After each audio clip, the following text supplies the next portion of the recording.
این رو در نظر داشته باشید کارهای انجام گرفته ইসরায়েলের সাম্প্রতিক আগ্রাসনে ইরানের জ্যেষ্ঠ কমান্ডার ও পরমাণু বিজ্ঞানীদের শহীদ হওয়াকে অপূরণীয় ক্ষতি বলে বর্ণনা করেছেন দেশটির সর্বোচ্চ নেতা আয়াতুল্লাহ আলী খামেনি। তবে তিনি হুঁশিয়ারি দিয়ে বলেন, এই ক্ষয়ক্ষতি জাতীয় প্রতিরোধের মনোবলে পরিণত হবে। খামেনি জানান, শত্রুপক্ষের যে কোনো ধরনের পদক্ষেপ উল্টো প্রতিক্রিয়া আনবে। তিনি আরও জানান, সামরিক ও বৈজ্ঞানিক গতিপথ এখন আরও বেগবান হবে।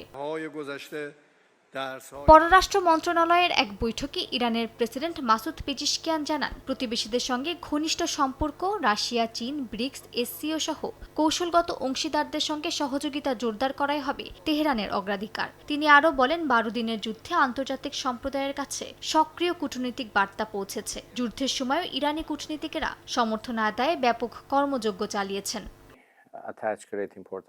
ইরানের পররাষ্ট্রমন্ত্রী আব্বাস আরাকচিও ইরানি কূটনীতিকদের প্রতি কৃতজ্ঞতা জানান। বলেন, 12 দিনের ইসরায়েলি আগ্রাসনের বিরুদ্ধে দেশটির সামরিক ও কূটনৈতিক মঞ্চ একসঙ্গে কাজ করেছে। তিনি দাবি করেন, কূটনৈতিক তৎপরতার ফলে 120টির বেশি দেশ তেহরানের পাশে অবস্থান নেয় এবং ইরানের আত্মরক্ষাকে বৈধ বলে স্বীকৃতি দেয়। আরাকচি আরও বলেন, হামলার সময় পররাষ্ট্র মন্ত্রণালয়ের কর্মকর্তা কর্মচারীরা দিনরাত কাজ করেছেন, কেউ কেউ কয়েকদিন বাড়িতেও ফেরেননি।